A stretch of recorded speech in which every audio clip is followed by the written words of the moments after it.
Check. Hey, we rolling? I think we're good, y'all. How are we feeling? I hope we're doing all right despite this crazy world that we live in. Welcome to a brand new series that I'm entitling Fresh Cuts. There's a lot of music out there that I feel very passionate about that I don't necessarily own on vinyl or CD or any physical format. So I thought I would start a series where I kind of take a deep dive into one release that's been a recent release that I don't necessarily own, but still would really love to talk about.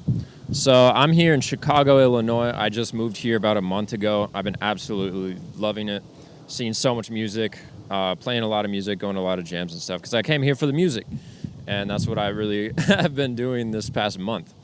And a good segue into the current album for this video is I saw this group within the first week that I was here, and it was like a 30-minute walk from my house, and that just absolutely blew my mind because I was already spinning this record digitally on repeat, just running it back, and I got to see them live, and it was just fantastic. I walked out of that venue feeling uplifted, not only mentally but physically in my body. Like the vibrations that they were creating and projecting onto the audience just made me feel so good. So quite an introduction for this album. Uhlmann, Johnson, and Wilkes. That is Gregory Uhlmann, Josh Johnson, and Sam Wilkes. This is a trio album they just released on International Anthem, which is a Chicago-based record label founded in 2014 and really trying to support artists who are doing kind of more fringe and really creative types of music. First, I'm going to get into kind of the bio of each player. So Gregory Uhlmann was actually born in Chicago, but then went to school in LA. He's a guitarist and composer.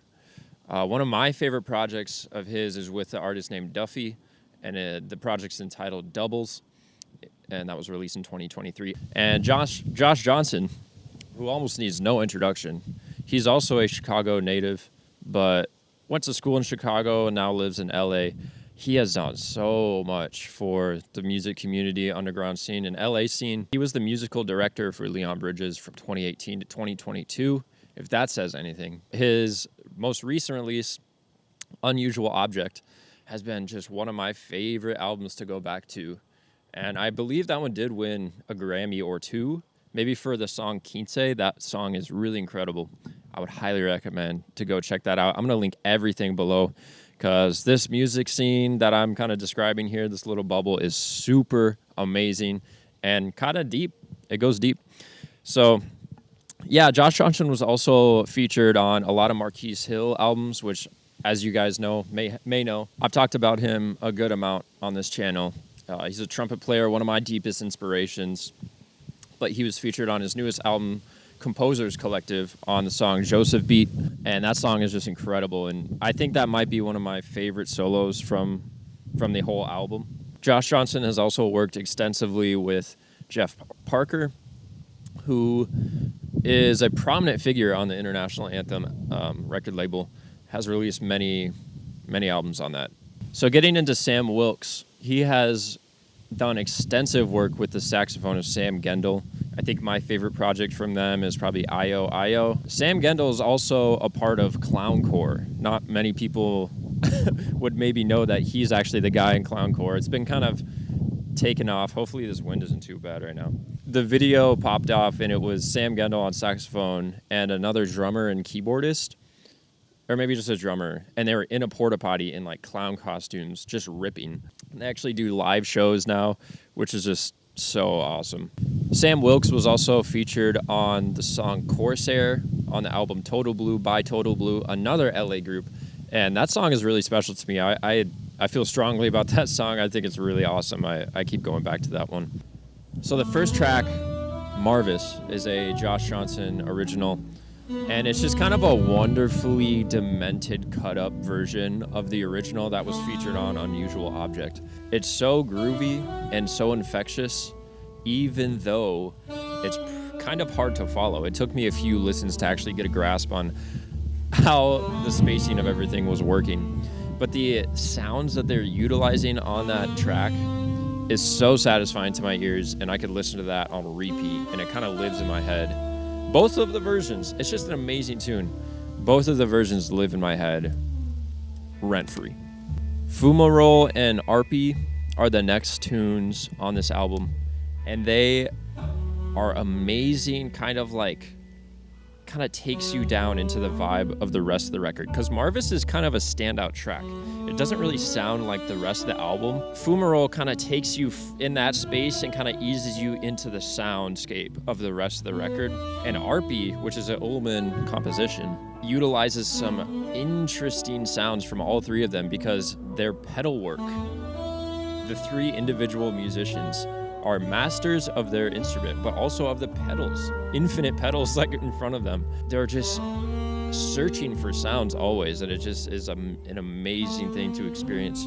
Freaka is a Josh Johnson arrangement, but I think all three of them kind of wrote it.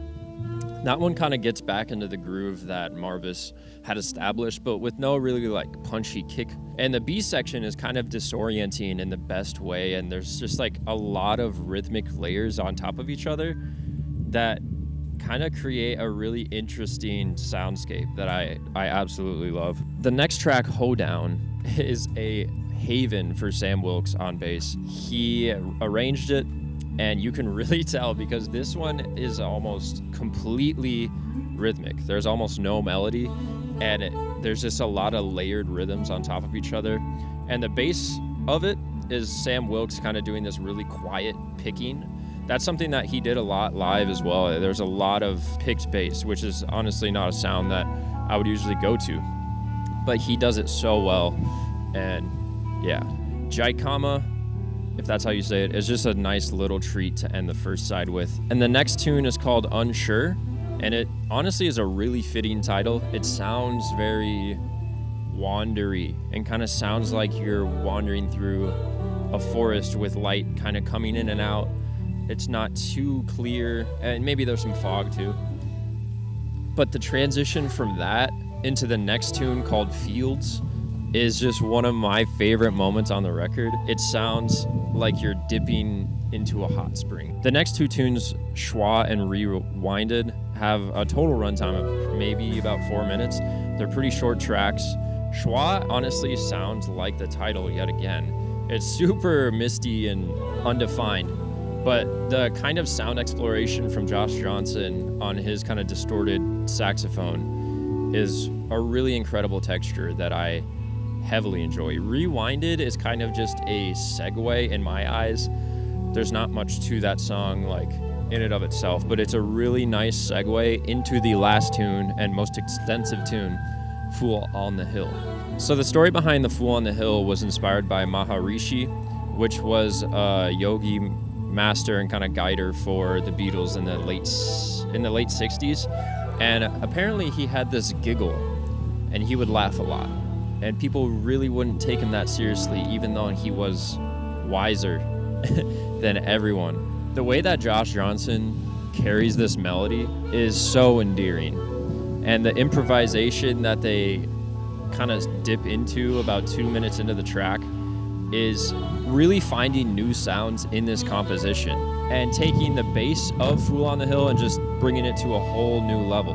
And it's just one of those moments for me where it's just incredible. And they come back in with the melody, and that's the end of the record. It kind of just tapers off on this nice resolution, and the record ends. And every time I'm just like, wow, that is genius. And I will tell you, they ended their set live also with Fool on the Hill, and the audience just erupted. I mean, the energy in this room that they were single-handedly creating was just unlike anything I've ever felt. And I would highly recommend, go check this album. Go check out if they're playing near you. They only did a couple shows. One in Chicago at the Constellation. I'll throw up a picture. Maybe I'll have the music playing in the background of this video. But it was just wonderful, a great introduction to the city. Go check out all the music that I had mentioned in this video. I think it's all really worthwhile if you're kind of into that type of stuff. And I hope you enjoyed this video. Like I said, I mean, now that I'm not in school and I'm just kind of living, I'm gonna make this a weekly thing. I'm gonna come to a random ass place, talking to a microphone about a recent release that I've been liking. Yeah, stay tuned. I hope y'all like this. If you did, leave a comment, like, subscribe, all that. And I'll see you guys in the next one. Have a splendid day, y'all. Peace.